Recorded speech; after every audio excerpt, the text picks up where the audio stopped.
wahuye nabyo kirya gihe ushobora kutazahura nabyo bundi bushya, ariko uzahura n'ibyenda gusa nabyo. Uzahura n'ibigutera ubwoba, uzahura n'ibigukanga, uzahura n'ibigukangisha, uzahura n'ibikwihebesha, uzahura ni hanyuma wibuke ngo ya Mana twahuye hahandi. Iyo Mana wajya ugendera mu ijana, natangira gusenga ukaba wahageze, akabwira ngo ya wejye unyizera gusa ngendere muri gatanu, uko byagenda kose ndahagera. Ya Mana wahuye nayo cya gihe iracyari ya yindi. Ya Mana wahuye nayo ikakurinda iracyari ya yindi. Ya Mana yaguhaye ibyo wari ukeneye iracyari ya yindi, yo ntihinduka. Niyo mpamvu mu izina ryayo yaravuze ngo izina ryanjye ni ndiho. Ni ukuvuga ngo si impinduka, nta n'umugambi ifite wo guhinduka, nta n'igishobora kumpindura. Ngo ntukavunwe n'ibyo utabona. Ibyo utabona nzajya mbikurebera. Ujye wita ku byo ureba, kandi bikugoye ujye ubimpereza, hanyuma ibyo utabona aho nzajya mpakubera.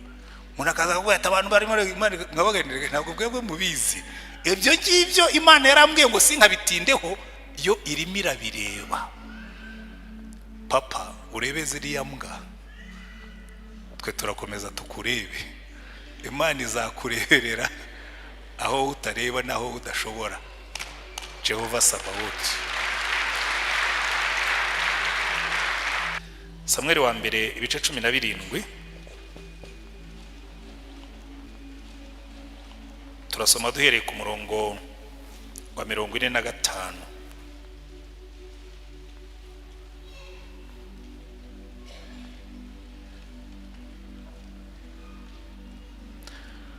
Dawidi abwira Umufilisitiya ati wanteranye inkota n'icumu n'agacumu, ariko jyewe nguteye mu izina ry'Uwiteka Nyir'ingabo, Imana y'ingabo za Isirayeli wasuzuguye. Uyu munsi Uwiteka arakungabiza nkwice nguce igihanga, kandi ndagaburira ibisiga byo mu kirere n'inyamaswa z'inkazi zo mu ishyamba, intumbi z'ingabo z'Abafilisitiya, kugira ngo mu isi yose bamenye ko muri Isirayeli harimo Imana, kandi ko iri teraniro ryose rimenye ko Uwiteka adakirisha inkota cyangwa icumu, kuko intambara ari y'Uwiteka kandi ari we uzabatugabiza. Nuko Umufilisitiya ava aho yarari aza guhura na Dawidi. Dawidi ahuta yiruka yerekeye ingabo zabo ngo ahure n'Umufilisitiya. Dawidi akabakaba mu mvumba ye, akuramo ibuye ararirekera, ariko cora Umufilisitiya mu ruhanga ririgitamo, yikubita hasi yubamye. Ko niko Dawidi yahanguje Umufilisitiya ibuye ry'umuhumetso, aramunesha aramwica, kandi nta nkota Dawidi yari yitwaje. Dawidi aravuduka amuhagarara hejuru, asingira inkota ye, ayikura mu rwubati rwayo, aramuhorahoza rwose, ayimucisha igihanga. Nuko Abafilisitiya babonye intwari yabo ipfuye, bariruka. Amen. Icyo nicyo gice cya mbere dusomye. Icya kabiri turagisoma mu Befeso ibice 6. Abefeso ibice 6 turahera ku murongo w'10 tugeze ku murongo wa 14 wa 13. Ibisigaye mukomerere mu mwami no mu mbaraga z'ubushobozi bwe bwinshi, mwambara intwaro zose z'Imana, kugira ngo mubashe guhagarara mudatsinzwe n'uburiganya bwa Satani. Kuko tudakirana n'abafite amaraso n'abafite umubiri, ahubwo dukirana n'abatware n'abafite ubushobozi n'abategeka isi y'umwijima n'imyuka mibi y'ahantu ho mu ijuru. Nuko rero mutware intwaro zose z'Imana, kugira ngo mubashe gukomera ku munsi mubi, kandi murangije byose mubashe guhagarara mudatsinzwe. Haleluya. Amen. Abasengera hano murabizi, turi mu minsi tumaze twiga ku nyigisho z'urutonde z'uruhererekane, ibyo twita series z'amazina y'Imana. Haleluya. Murabizi abantu batandukanye bashingiye ku izina Imana yahaye Mose, Jehova, Yahwe, bagiye bakora amazina atandukanye, bakita Imana amazina. Aburahamu ku musozi wa Moriya agiye gutamba umuhungu we, hanyuma Imana iramutabara, imuhise kurume yo gutamba, hanyuma aho hantu ahita Jehova Jaire, Yehova Yire ko tuyita mu Kinyarwanda, Uwiteka Imana ituma biboneka. mu yandi magambo Imana itugaburira, Imana idutunga, Imana itubeshaho. Haleluya. Umukozi w'Imana Mose bararwana mu kibaya cya Refidimu, ahagarara ku musozi, yazamura amaboko, Yosuwa akanesha, yamanura amaboko, Yosuwa akaneshwa. Hanyuma ageze bamufata amaboko ngo Yosuwa atsindisha abamarayika inkota, arangije yubaka igicaniro, arakibatiza cyita Jehova Nisi, Imana ibendera ryacu, cyangwa Imana ihora iturwanirira. Haleluya. Hanyuma Gideyoni yicaye munsi y'igiti cy'umwera arimo gusekura ingano mu muvure, Imana iramubonekera, ariko amaze kumenya ko ari Imana aravuga ati ndapfuye. Imana iramubwira ati ntacyo uri bube. Hanyuma yubaka igicaniro akita Jehova Shalom, Uwiteka amahoro yacu, n'ayandi mazina n'ayandi mazina n'ayandi mazina. Ndenda kubabwira buri muntu wese muri twe wigeze akorana n'Imana, wigeze abona Imana imukorera. Ushobora kuba ari wise Imana izina nawe ntumenye ko wayise izina. Haleluya. Ahubwo reka nkubaze, haba waba ushobora kwibuka igihe Imana yakoze ikintu ukicara ukavuga ngo umva Mana uri Imana? Haleluya. Hari igihe umuntu yicara akavuga ngo umva Mana uri Imana. Amina. Mfite umwana w'umukobwa, hari ubwo abantu bajya banga gutanga ubuhamya bwo mu rugo, ariko buriya nka biriya ndetse na ngondo bakoze ni byiza. Burya mujye mutanga ubuhamya bw'iwanyu, kuko burya ubuhamya bw'iwanyu nibwo bw'iwanyu. Hari abantu bakunda ibintu byo hirya kure bya generalite, ngo ariko ntukavuga ibintu byawe, ngo ntukishyira ahagaragara, jya uvuga ibikureba. Ishimwe ryawe riba ari iryawe, n'ibyaha byawe wihannye biba ari ibyawe. Ibyo ni byo abantu bakunze kumuza, ngo ntukavuga ibyaha byawe. Kandi Imana yarangiriye neza, reka nyibabwira ko nari umunyabyaha, Imana ikangirira neza. Amina. Cyo rero nendaga kubwira si icyo, twese burya tujya twita Imana izina. Muri 1994 twabyaye umwana w'umukobwa. Hanyuma murabizi abagabo tuba dufite responsibility ikomeye cyane yo kubona izina uzita umwana. Hanyuma na madamu turicara ndamubwira ntuya mwana tumushakira izina rikwiye igihe tuvuyemo. Turashakisha, hanyuma tumwita Uwirinze. Uwirinze. Hari abantu bajya basoma izina rye wenda nk'iyo yanditse ku bipapuro bakamwita Uwirinze. Ni Uwirinze, kuko twabonye Imana irinda umuntu. Imana ikakurinda, ibintu bikaza ukabibona, bombe zikagwa zikagucaho. Umva, ku itariki ya 19 z'ukwezi kwa 4 twari hariya muri stade.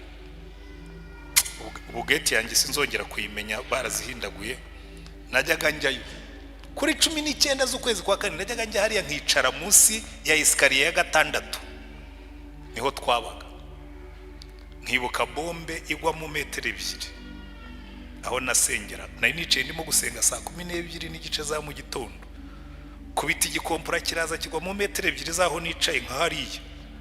Amayekara yose agenda agana hirya, ntiyagaruka hano. Igihe tukivuga ngo baraturashe mu 8 barasamo, mu 10 barasamo, muri 12 barasamo, byo biza biri on target.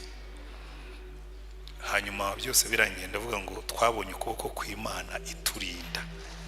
Haleluya. Umwana twabyaye tumwita Uwirinze, Uwimana irinze.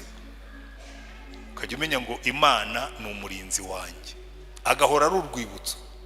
Washobora kutabimenya kuko yarataravuka, ariko giye iyo murebye ndavuga ngo uzahora uri reminder y'ukuri resulta y'uburinzi bw'Imana, kuko Imana itaturinda ntawe yaravutse. Amen. Wigeze uhura n'Imana uyita izina? Wigeze ugira ahantu Imana yagusanze iteka ryose wahasubira ukumva Imana irongeye ibaye nshya kuri wowe, ukavuga ngo ya Mana twahuriye aha ngaha? Hari Imana yo ku migezi, hari Imana yo muri stade, hari Imana y'ikabuye. Twarayikabuye hasaga nabi. ndicara numva ibyiringiro biraheze, ndicara nzamurijwe mbwira Imana ngo Mana, n'ahantu hasa n'aha urahari. Iyo nyuze Kabuye iteka ryose ndeba ahantu icyo kirundo cy'amatafari cyari kiri, nkumva naparika imodoka nkagenda nkongera nkahicara, nkongera nkumva ijwi ry'Imana ryambwiye ngo nuca mu muriro ntuzashya, nuca mu migezi ntizagutembana, nuca mu mazi ntazakurengera kuko ndi kumwe nawe. Haleluya. Baburahamu bari bafite imisozi yabo, ba Mose bari bafite imisozi yabo, natwe dufite iyacu. Ni nabyo njya mbwira abantu bavuga ngo ariko ngo kuki musenga ngo Imana ya Isirayeli? Ngewe sinyasenga Imana ya Isirayeli, senga Imana y'u Rwanda kuko niho nahuriye nayo. Imana ya Aburahamu niyo Mana ya Rutayisire. Yabaye Imana yawe ariko Mana ya Aburahamu, Mana ya Isaka, wajya uvuga ngo Mana yanjye. Iyo niyo nzi. Aburahamu yarazi Imana ye, nanjye nzi yanjye kandi nimwe. Ariko bakunda kwisengera Imana ya Aburahamu na Isaka na Yakobo, mujye mukomeza ntacyo bizayitwara. Ariko ngiye nkunda kwivugira Mana yacu, ya yindi twabonye cyagiye. Sibyo ra? We ntiwayibonye? Hari abantu njye ndeba nkabona ntabwo wayibonye. Hari abantu tuba tubiziranyeho, twarayibonye, twabonye Imana igenda, twumvise Imana ivuga, tuyita amazina. Haleluya. Rero nagira ngo uyu munsi tugiye kwiga, kandi buriya niba warigeze kubona Imana mu buryo nk'ubwo ngubwo mbabwira, hari ikintu kimwe kinezeza, kuko ibyo wahuye nabyo kirya gihe ushobora kutazahura nabyo bundi bushya, ariko uzahura n'ibyenda gusa nabyo. Uzahura n'ibigutera ubwoba, uzahura n'ibigukanga, uzahura n'ibigukangisha, uzahura n'ibikwihebesha, uzahura ni hanyuma wibuke ngo ya Mana twahuye hahandi, iyo niyo Mana nzakorera. Ya Mana wahuye nayo cya gihe iracyari ya yindi. Ya Mana wahuye nayo ikakurinda iracyari ya yindi. Ya Mana yaguhaye ibyo wari ukeneye iracyari ya yindi, yo ntihinduka. Niyo mpamvu mu izina ryayo yaravuze ngo izina ryanjye ni ndiho. Ni ukuvuga ngo si impinduka, nta n'umugambi ifite wo guhinduka, nta n'igishobora kumpindura. Haleluya. Iryo zina rigumaho. Uyu munsi ndagira ngo nihute twige izina dufite uyu munsi ryitwa Uwiteka Nyiringabo, Jehova Sabaoti.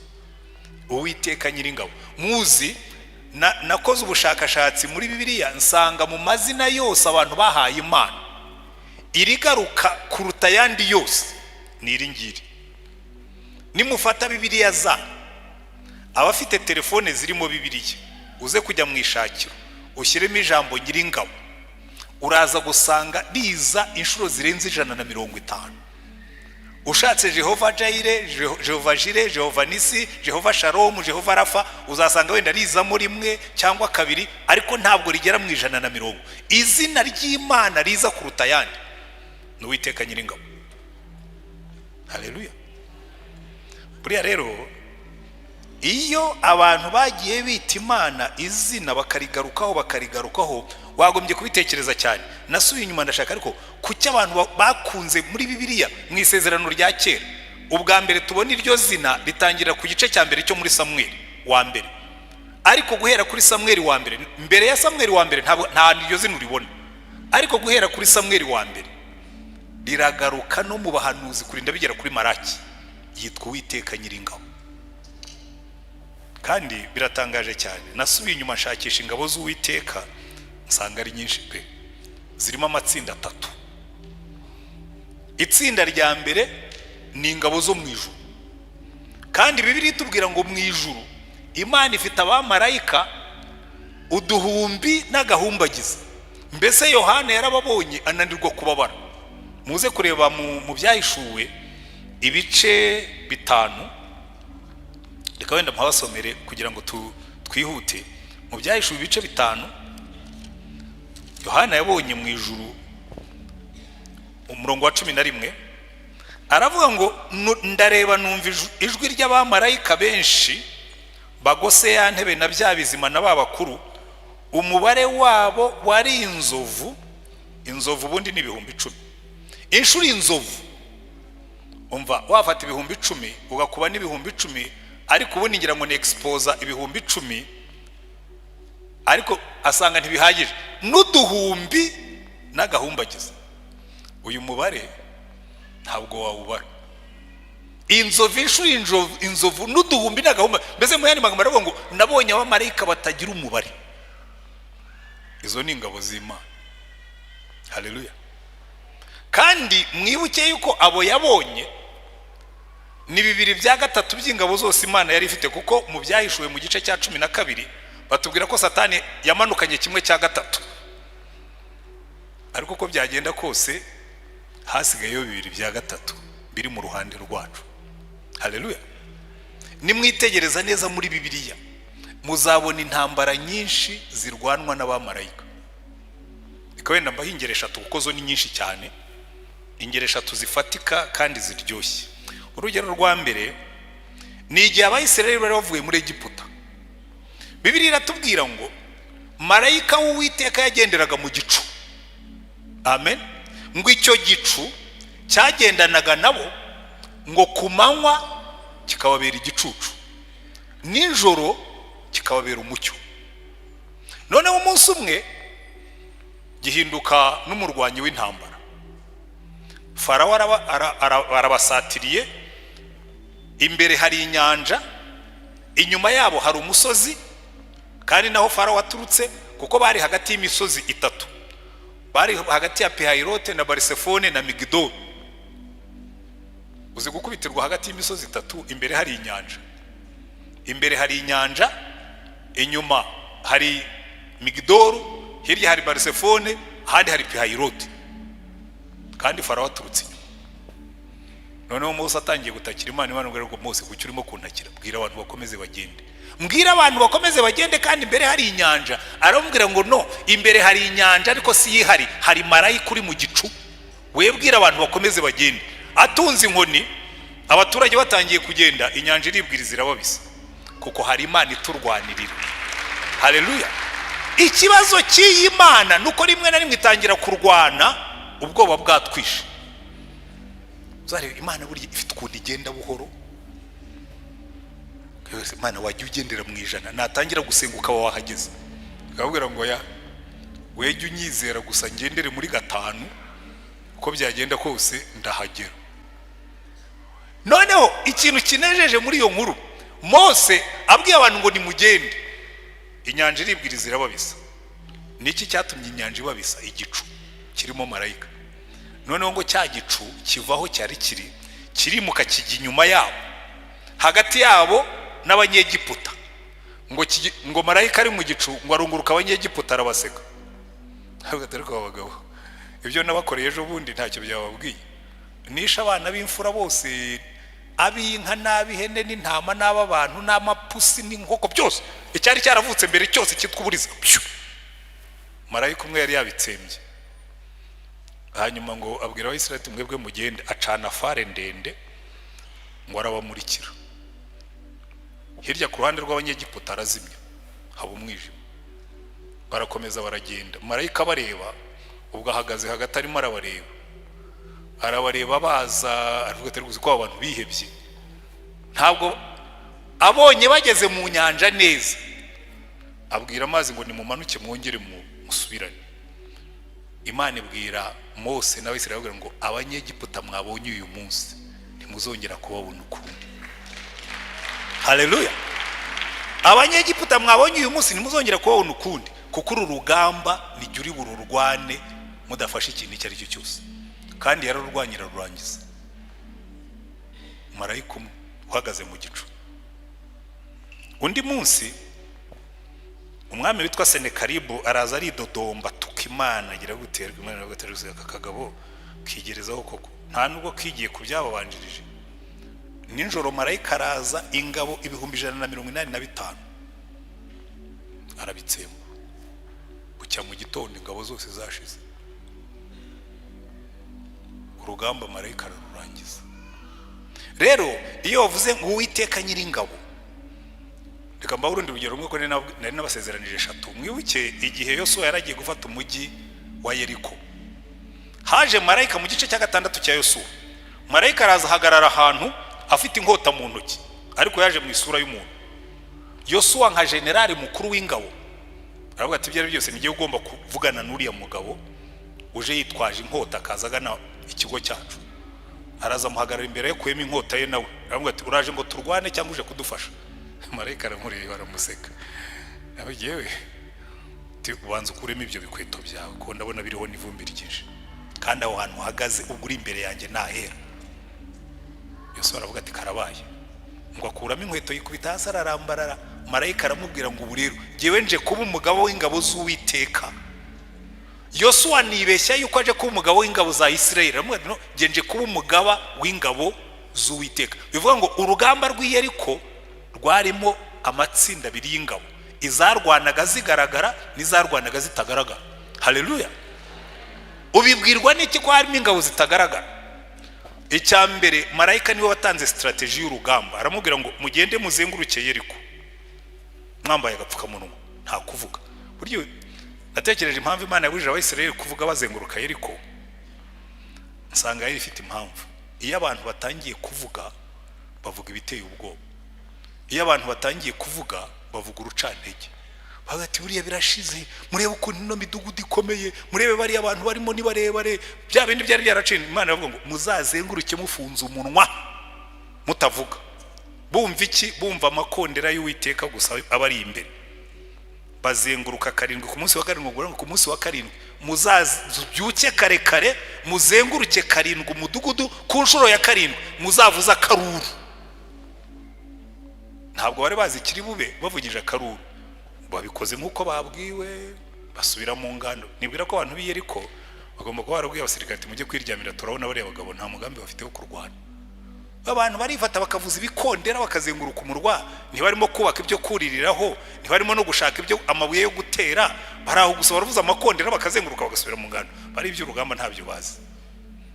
Ariko ku munsi wa 7 ngo bavugije akamu, inkuta z'Iyeriko zose zirahirima. Ninde wahiritse inkuta z'Iyeriko? Ingabo z'Uwiteka.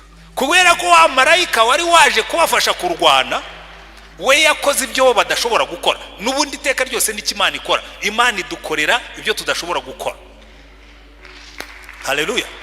Ubwo Yesu yasubiraga mu ijuru, ngo abamarayika baramubaje batarose boss, ko wari wagiye hariya mu isi tubwiye ko ugiye kubacungura tukabona wigarukiye, buriya waracunguwe? Ati buriya ibyo batashoboraga kwikorera nabirangije, ibisigaye ba Petero na ba Yohana bariya wabonye nasize. Baramubwira ati Petero na Yohana ba bandi bajya kuroba wazutse? Aravuga ati ibyo ni mu byihorere, hasigaye akantu kamwe gusa, nimara kuboherereza ku mbaraga za hano muzabona impinduka bazazana. Kuko ibyo batashoboraga kwikorera, kwirihirira ibyaha byabo, kwicungura, ibyo nabibakoreye. Ibisigaye ni ukubwira abantu gusa bakubwira ngo urugamba rwararangiye, twe tugiye gukora ibyo bita mop up, guhumbahumba udusigaye inyuma. Amen. Kuko buriya iteka ryose Imana idukorera ibyo twebwe tutashoboraga kwikorera, ikatubwira ngo ibisigaye namwe ni mu birangiza. Niba twashoboraga kubyumva, ariko yewe mbona rimwe na rimwe hari igihe wigisha abantu ibintu ko batari kuburiya barabyumva nk'uko mbyumva. Kuko Imana niyo iturwanirira. Haleluya. So itsinda rya mbere ry'ingabo rigizwe n'abamarayika. Ikintu gitangaje cy'Imana nuko n'abariya Satani yatwaye, ntabwo Imana yo yigeze bihakana. Baracyari mu ngabo zayo, yishatse kubakoresha bakoresha. Reka mbahingere ebyiri. Hari igihe umwami Sawuli yananiye Imana, yanga kumvira. Noneho birantangaza cyane kumva Bibiliya ivuga ngo umwuka mubi yajyaga ava ku Uwiteka ngo akamuhagarika umutima. Imana igafata umwuka mubi kajya guhagarika umwuka wa Sawuli, umutima wa Sawuli n'amadayimoni. Mwibuke mu gihe cya Ahabu, Imana ngo yakoresheje inama mu ijuru, iravuga ngo ariko ninde wakoshyushya uriya mugabo witwa Ahabu, ndambiwe ibyaha bye, agaterera Moti Galeyadi akagwayo. Noneho Mikaya aravuga ngo nabonye imyuka y'ibinyoma iteraniye imbere y'Uwiteka, iravuga ngo duha uburenganzira tugende tumushukashuke. ngo Imana irayibwira ngo nimugende, ngo imyuka iragenda ijya mu bahanuzi be. Igitangaje nuko Mikaya yarabivuze koko, aravuga ati abahanuzi bawe ni wongo tu, ni ibinyoma. Ngo ati ngaho noneho wowe vuga iby'Imana yagutumye. Ati Imana yambwiye ngo izi ngabo zimeze nk'impehe zitagira umutware, nibisubirireyo. Abwira Yehoshafati ngo sinakubwiye uyu mugabo ntajya ampanurira ibyiza, ngo mugikubite mu gihe amazi y'agahimano kugeza igihe nzagarukira. Aramuga ati ndahiye Uwiteka Imana nkorera, nugaruka Imana izaba itaravugiye muri jewe. Ntiyagarutse. Kubera iki? Hari imyuka n'imyuka mibi ntakishobora gukora Imana itayihaye uburenganzira. Haleluya. Kuko Uwiteka ni Nyiringabo, na ziriya arazitegeka. Itsinda rya kabiri, kuko ibyo yaremye byose Imana ibikoresha uko ishaka. N'amadayimoni igihe itarayashyira mu muriro, igihe agitembera iravuga Tukwifurije, igihe mugitembera mu bwatsi bwanjye, ubwo muri abagaragu banjye. Kuko Imana ni umwami, ni Nyiringabo, ariko ni na nyiribiremwa. Ibintu byose biriho ni ibyayo kandi bikoresha uko ishaka.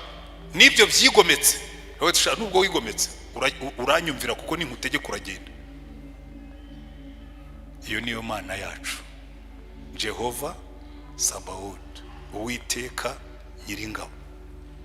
Amen. Ubwoko bwa kabiri bw'ingabo ni nabwo buteye ikibazo, ni twebwe.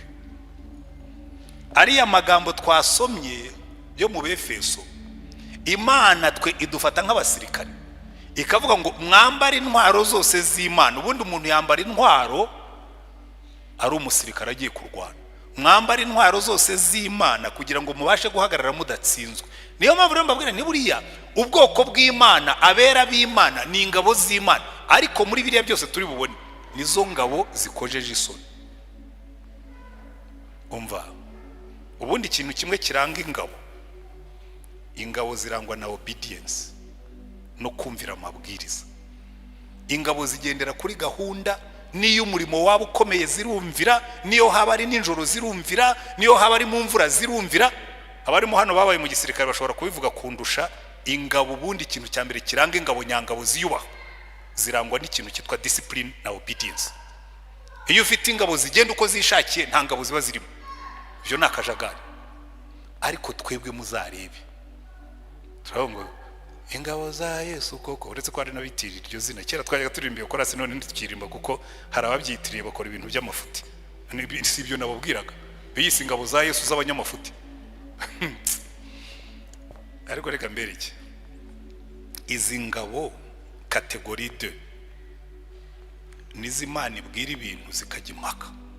Ubundi nta musirikare ujya impaka na boss. Iyo afandi mukuru yavuze ngo murajya hariya, niyo umva. Jewe nitegereje abasirikare mu gihe cya genocide n'intambara yo kuyihagarika, bari abantu narabatangariye. Twabaga hariya muri stade, umusirikare umwe sinzi n'izina rye, cyakora isura ye nari nyizi. Icyo gihe bazaga niho ari no kumenya na ranka ye, babaga bameze nkatwe b'abasivilian. Inkotanyi icyo gihe zibwira ngo bambaraga bitandukanye. Uwo ngo we rwose yazaga yiyambariye, ariko bene wabo bari babizi ko ari afandi. Aravuga ati hari imbundi yari iri hariya haruguru, hariya zanu, iriya mbunda ndayishaka kuko mu mwanya hari order baduhaye yo kujya gufata rebero. Iriya mbundi igomba kubanza ikavamo. Baragiye nyuma y'isaha barazaramubwira ati byanze. Ati nababwiye ngo ntibishobora kwanga, mufata abandi musubiriyo ndayishaka. Bagarutse bayizanye. Kuko niyo byaba bikomeye, iyo uri umusirikare nyamusirikare nta impossible ibamo.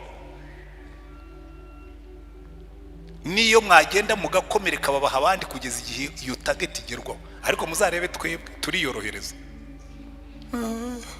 Ariko urumva ibintu barimo kutubwira ngo nitureke gusambana, ngo nitureke gukunda ibintu ubundi biri simple. Twebwe ingabo za Yesu, umva, nizo ngabo zitagira gahunda, nizo ngabo zitagira discipline, nizo ngabo zikorera ibyo shebuje yazibujije kandi zigakomeza. Zisa n'iz'ibihugu bimwe na bimwe nashaka kuvuga mu mazina. Ingabo zitagira discipline. Ariko bambe ntabwo wazirenganya. Uriya mu byo nize, yewe nize ibintu bya leadership, barakubwira ngo ingabo zose zigenwa cyangwa zigengwa na kadete abofisiye bazo bizemo. Iyo ufite abasirikare bakuru bigiye muri kadete za wongo z'amafutifuti, ugasanga pastori ni utanga urugero rw'ubusinzi, ugasanga ni ukabakaba, ni ugira gute, nta kuntu ingabo ze zitazasa nawe, kuko ingabo zose zisa n'umutware wazo. Ariko icyo nicyo kibazo cy'izi ngabo. Kategori de y'ingabo nizo ngabo zirwana hagati yazo zikumva ari normal, kandi shebuja yazihaye akazi bajya gukora, bafite brigade ya 400 igomba kungikanya n'iya 405, zirahindukiye intwaro babahaye bararasanye, kandi shebuja bari ntibanagire n'isoni bakamugaruka imbere. Buriya nkunda ukuntu basogokuruza batozaga abasirikare babo. Umwami witwa Ruganzu yari afite ingabo zitwa ibisumizi, hanyuma bavuye gutera hirya iriya bamurasa mu jisho arapfa. Ibisumizi baravuga ati ntabwo dushobora kubaho umwami wacu yapfuye, bose bariyahura. Ati no nta kuntu twazabwira abanyarwanda ko umwami wacu bamwishe duhari. Ariko bari bamurasha umwambi, so ko ingabo zari zananiwe kumurwanirira, umushi yahagaze mu giti amurasa mu jisho, umuntu arapfa. Na Rwabugiri niko yapfuye. Buriya bari abantu wirigire hari ukuntu batumazeho abami abibihanganye bose bishwe n'imyambi y'abashi n'abanyabungu. Ariko icyo nenda kubabwira si icyo ngicyo. Urumva abo baravuga ati no ibi ntabwo dushobora kubyemera ko bibaho. Ariko twebwe usanga uyu nguyu ngo ni iki ntashobora gufatanya n'uyu no mu itorero rimwe, ugasanga niyo turi no muri paruwasi imwe nka hano, ugasanga dufite senior pastor ariko erezo makwani Remera bidahari. Senior pastor ntashobora kuvugana na Oderi. Ndabitanga urugero kuko hano ni iwacu kandi nzi ko bo nta bihari, ariko ngira ngo murabizi haraho bijya biba. Kumva za bombori zihora ukabise izi ngabo ni bwoko ki? Izi ngabo zambaye uniform ariko zikaba zirimo kurwana hagati yazo, ariko nazo ni ingabo zayo z'Imana. Jehova Sabaoth, Uwiteka Nyiringabo, nimbi nazo zibarize arazihanganira. Ariko buriya twagombye kuzitoza ku buryo zitozongera kuko zisoni badatabujwe. Nyine abashinzwe kadete mu byumve hirya ngaha, tugomba kubatoza ku buryo muzajya mukora ibintu bifite imbaraga kandi bifite umurongo, tukabantu bafite discipline, kuko turi ingabo z'umwami. Mwambara intwaro zose z'Imana mushobore guhagarara mudatsinzwe. Kategori ya gatatu, reka nihute ngiye kugana ku musozo. Kategori ya gatatu igizwe n'ibintu tutatekereza ko Imana ibyita ingabo. Buriya ibintu byose Imana yaremye irabirwanisha. Buriya Dawidi ajya kwica Goliyati, yaraje Goliyati aza afite intwaro, afite ingabo, afite icumu, afite agacumu. Dawidi aza afite ibuye, aravuga ati mu maboko y'Imana iri buye riraruta intwaro zose ushobora kuzana. Iyi misiri iraruta intwaro zose wazanye. Kuko Imana yo buriya hari amagambo nkunda cyane, reka tuyasome muri Yoweri ibice 2 twihuse. Imana yavuga ngo hari ibintu Imana yita ingabo zayo ugatanga roze, nibi nabyo Mana ubyita ingabo zawe, ingabo z'ibyaremwe. Muri Yoweri ibice 2 umurongo wa 25, Imana iravuga ngo nzabashumbusha imyaka inzige zariye. Inzige murazize, inzige n'ibihore. Nzabashumbusha imyaka inzige zariye niyariwe n'uburima n'ubuzukira na kagungu. Uburima, ubuzukira na kagungu, za ngabo zanjye zikomeye nabateje. Ibimonyo, intozi, kagungu, ibinyugunyugu. Imana ikavuga ngo biriya nabyo ni ingabo zanjye. Iyo nshatse kubirwanisha ndabyohereza nkatera abanzi banjye nkabajujubye. Tekereza, hari ahantu Imana yigeze guteza abantu amavuba aramanuka. Ariko buriya nimushaka kumenya ko Imana koko igira ingabo, umuntu yigeze kuduhuhamya mu gihe cya genocide. Yarirukanse bamwirukankanya, arirukanka yihisha mu mwobo. Umwobo wari uriho ibitagangurwa. Urabizi buryo ibitagangurwa iyo uciye ku bitagangurwa byabyo za ndodo zazo zihita zishiraho. igihe abandi bakirimo kumushaka, ibitagangurwa biribwiriza, bisubizaho intagangurwa, biradoda neza ku buryo wareba ukabona nta ubudodo bwagiye. Abantu barazahagarara imbere y'umwobo baravuga ati ibyo byose niba yanagiye ntiyagiye muri uyu mwobo, kuko iyo ajya muri uyu mwobo izi ntagangurwa ntiziba zikiriho, bacaho baragenda. Izo ni ingabo z'Uwiteka ashobora kohereza zikakurwanirira. Hari ingero nyinshi.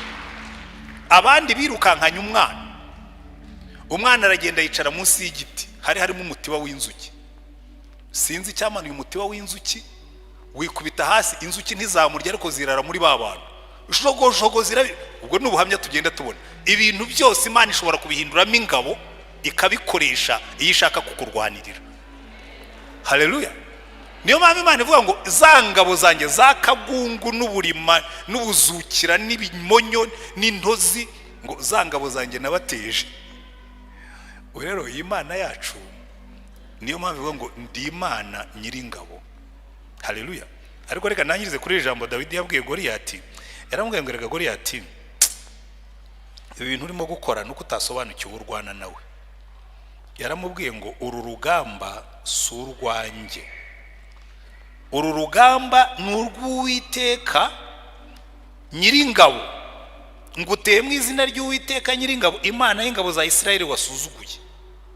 Uyu munsi Uwiteka arakungabiza nkwice nguce igihanga, kandi ndakugaburira ibisiga byo mu kirere n'inyamaswa z'inkazi zo mu ishyamba, intumbi z'ingabo z'Abafilisiti, kugira ngo abo mu isi yose bamenye ko muri Isirayeli harimo Imana, kandi riteraniro ryose rimenye ko Uwiteka adakirisha inkota cyangwa icumu, kuko intambara ari iy'Uwiteka kandi ari uzabatugabiza. Ndagira ngo mutahanire ijambo, intambara ni iy'Uwiteka. Ntabwo nzi urugamba urimo kurwana narwo, ntabwo nzi intambara uhanganye nayo, ariko nufata iyo ntambara ukabibwira Imana ngo mva rero Mana, ibi bibazo ndabiguhaye. Nyangunda kubabwira hano inkuru, ntabwo ari umugani, ni inkuru. Kera abana banjye bakiri batoya, ubu ni ibisore barakuze, bamwe baranarongoye, abahungu banjye babiri bakundaga gutwara imodoka. Nyirago niyo mpamvu bize kwitwara vuba bagatwara. Noneho iteka ryose iyo navaga mu rugo barazaga bakicara ku biro byanjye, bagafata vora bakagenda bayizunguza. Icyo nakoraga no kuyistabiliza gusa ngo batarenze imodoka ikarenga umuhanda. Bagera hepfo ku muhanda munini bakavamo bagasubira haruguru mu rugo. Twari duturanye n'umuntu ufite ibibwa binini. Noneho umunsi umwe baramanuka bageze ku muhanda babona ibibwa birahari. Iyi nkuru bamwe murayizi, nkunda kuyivuga ko bigewe nigira ku bintu byose. Nanjye buri bintu byose ingabo z'Uwiteka zimbere ishuri. Noneho bareba za mbwa, kandi baragomba kuva mu modoka bagasubira mu rugo, barambwira ngo papa, ngo ziriya mbwa wazibonye? Nti nazibonye. Ngo urazireba? Nti ndazireba. Ngo rero ngo tugiye kukureba wowe ureba imbwa, tugiye kukureba wowe ureba imbwa, hanyuma tugende dusubire mu rugo. Ndababwira rwose mugende, ziriya mbwa ndazireba. Bakagenda ikigongogongo bamwira ngo papa, ngo uracyazireba? Nti ngo urazireba? Nti ngo uracyazireba? Nti ngo urazireba? Nti baragenda bageze kuri gate binjiye mu rugo, ngo igendere noneho ngo twagiye. Rero nawe nubona ibibazo bije, jya uhindura amaso ureba Imana, nurangiza ubibwire ngo mva rero Mana, uru rugamba si urwanjye, ndaruguhaye. Kuko iyo urugamba waruhaye Uwiteka, burya imbaraga z'abaturage ziba mu bushobozi bw'imbaraga z'ingabo zawo. Mwigeze kumva mu minsi ishize perezida abwira abanyarwanda ngo umva, ngo ibingibi mubimparire, mwe mujye muryama musinzire. Mu yandi magambo mbahaye icyizere kidashidikanywa ko kubarinda ni responsibility yanjye, mwe mujye muryama musinzire. N'Imana nayo niko itubwira, iratubwira ngo izo ntambara ni muzimpe mwe musinzire, izo ntambara ni muzimpe mwe muruhuke, mwe nimuntumbire munyizere, nimurangiza mureke mbarwanirire intambara. Rero nicyo Dawidi yari yarasobanukiwe. Ntabwo yagiye kurwana na Goliyati kuko yari yizeye imbaraga ze, ntazo yari afite. Ntabwo yagiye kurwana na Goliyati kuko yari yizeye intwaro ze, ntazo yari afite. Ntabwo yagiye kurwana na Goliyati kuko yari yizeye experience, kuko ntayo yari afite. Yari yizeye gusa, yaramubwira ngo Goliyati, wowe unteranye icumu n'agacumu n'ingabo ntoya n'inini n'abazigutwaje zare zirive, ngiye nguteye mu izina ry'Uwiteka Imana ya Isirayeli nyiringabo. kandi uyu munsi kubera ko iyo Mana nyizi irakungabiza n'izi ngabo z'abafilisitiya kuko wayisuzuguye. Kandi impamvu mbikubwiye, uru rugamba si urwanjye, it's not about me. Muri iki kintu abakristo mutari mwasobanukirwa, nufata ubuzima bwawe ukabuha Yesu, haleluya, n'intambara ujye uzimurekera. Ikintu nigeze mu gutumva Yesu, ubu buzima ko nabuguhaye none bakaba bashaka kubunyambura, azakubwira ati urwo rugamba si urwawe, ngiye mfite ubushobozi bwo kurinda ibyo bambikije. Nibyo Paulo yanditse aravuga ngo iyo twizeye ifite ubushobozi bwo kurinda ikibitsanyo cyacu. Amen. Wowe ujye urinda ibyo yakubikije, urinde gukiranuka kwawe, urinde kwizera kwawe, hanyuma nurangiza umubwire ngo noneho ibisigaye watch over me. Ubu buzima ndabukwihereye, uburinde. Imana niguha akazi, yewe murambe babwira ntimugire ngo ni bya bindi abantu bavuga ngo oya noneho nta n'impamvu nawe mfite ko nta nyungu nkifitemo. Uri Imana niguha akazi ujye uyubahisha ibiva mu kazi kawe, ariko nurangiza ugashingana ubwira Imana ngo rero Mana aka kazi niwe wakampaye, nzajya nkakubahisha, ariko nawe ukarinde. Nubona abantu bagutwariye akazi ubwo izabiguhaye kandi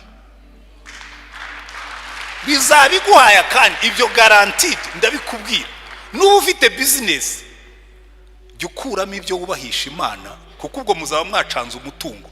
Utumva rero Mana jewe dore iki cya 10 nkuzaniye, ariko nawe sinyambe babwira ngo nutanga icya 10 ujye ukivugiraho, ariko nawe undindire business, uyirinde abanyamashyari, uyirinde ingegera n'ibisambo, uyirinde abesukuro, ariko nanjye nzajya nkubahisha ibyo umpaye.